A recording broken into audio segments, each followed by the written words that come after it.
生活一定更好吧？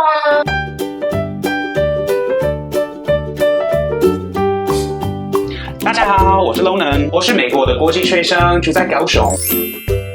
我已经住在亚洲7年了，在台湾快4年，我真爱我这边的生活。而且打算长期定居台湾，所以很不意外，我常被台湾人问的问题是：你为什么不想住美国？美国的生活一定更好吧？好像我去哪里，大家都不相信有人会想离开美国，几乎人是想象美国是来自好莱坞的电影世界，那边的人都是有钱的帅哥美女。I'm really rich。可是你如果问住过美国的人，你应该很快就发现这一种跟现实很不一样。就像台湾一样，美国还有它自己的正式问题跟缺点。虽然台湾不是完美的，没有地方是完美的，可是对我来讲，台湾的生活比较好，这是为什么？但是在我们开始之前，请帮我扩大这个频道。你如果想更多的了解我在台湾的生活，请按赞并订阅分享。Lonan会永远爱你。我最喜欢台湾的是这边的治安，当然美国的土地很广，大台湾273倍，所以各个州跟城市都不一样。但是一般来说，台湾的治安是世界上最好之一，台湾被列为世界第2安全国家。在美国或西方国家不行的事，在台湾很常见，像是我可以将手机和钱包放在咖啡店的桌上，2不必担心会被盗。我在晚上可以一个人出去，感觉非常安全。我可以住在大城市，而不用担心犯罪或暴力的问题。反而来说，美国的治安情况完全不同。再说，犯罪是一个大的问题，例如盗窃和暴力之类的事情很普遍，尤其是在都市里，你需要特别小心。你可能不会猜到，但是美国在世界枪支死亡人数中排名接近哥伦比亚、巴拿马和乌拉圭等国家。美国的枪杀凶杀案是台湾的7.4倍。芝加哥和美国首都华盛顿特区等大城市甚至更危险。在美国首都，枪杀率是台湾22倍以上，22倍！所以我想留在我的小快乐的岛上。我的家乡在美国的东北，靠近加拿大，是超级冷的。在美国这个地区，每一年会下雪6个月，只有3个月是温暖的，也不是热，是温暖的。那边的夏天就像是高雄的冬天，可是我们的冬天算是台湾的世界末日。10月到4月的温度低于0度，在这个时期偶尔会到-20或30度，天气太冷，你如果不穿衣服出门10分钟就会死了。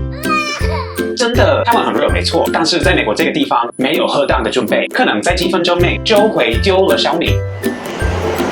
那边太冷了，你1年中大部分的时间就在里房子里度过。我的家乡没有阳光，也没有乐趣，只有冷爆，超级无聊。所以对我来说，在台湾生活就像在天堂一样。怀念台湾。美国跟台湾的大众交通完全不同，在台湾，公车、捷运和火车很快，班次频繁，而且又便宜。在美国，大众交通很慢、麻烦又昂贵。华盛顿特区的捷运票多少钱呢？坐1个站至少要57台币，到终点站最高要185元。天哪！在台北呢，坐1个站只要20块，到终点站最高只要65块。对了，美国的捷运站没有空调，没有安全门，而且经常延迟，有时候列车每20分钟只有来1班而已。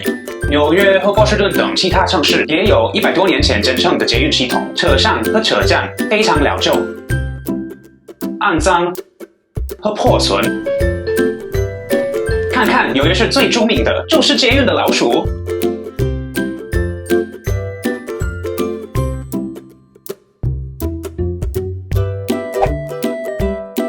可能很难相信，可是当我住在美国的时候，除非有什么不对劲，或者我如果快要死了，我很少去看医生。真的，就是因为在美国医疗很贵，除了老人和生活在贫困中的人，不然我们真的没有国家医疗保健。这意味着对于90%的人需要购买私人保险，每月平均440美金，那每个月超过13000台币。你如果去看医生或开药方的时候，需要支付更多费用。为了比较，在台湾我有国民健保，每一年只要12000台币，连不到美国1个月的价钱。在台湾，当我去看医生时，费用也便宜得多。去年美国人为了全球医疗保险，支付了最高的费用，但受命人与台湾相同。在美国有一次我伤了手臂，而且我得不得去当地医院救护车，我花了2000美金买了10分钟的车，这个价钱在台湾可以买1台 Gogoro。后来在急诊室4小时，加上了3000美金，幸好我有保险，最后我一共交了100多美金。但是如果没有保险，我将不得付超过5000美金。连有保险的美国人在美国生病，实际上会使你破产，因为他们不能付款，所以很多人失去这一生的财产储蓄。去年有64.7万名美国人声称医疗破产。住在台湾不必担心生病或去看医生，台湾是最好的。自从我搬到台湾以来，我的生活更自在，压力更少，总的来说更好。即使我现在是学生，我也没有多少钱，但是我还可以每天在外面吃3顿饭，随时去咖啡店，也不用担心钱。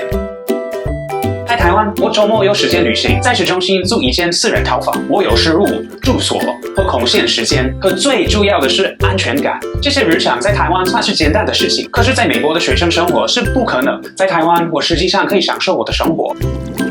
我从来一直住在台北之外的地方，因此我在台南跟高雄的生活算是特别实惠，而且压力较小，节奏较慢。更何况台湾人很友善，而且我发现在这里结交朋友容易得多。总而言之，台湾感觉就是我的家，就是这样。这就是为什么跟美国比起来，我更喜欢住在台湾。你有住过美国或台湾之外任何地方吗？有没有改变你的想法？请留言让我们知道。你如果喜欢这部影片，请给我们按赞。你如果爱的话，请记得订阅。Until next time，拜拜。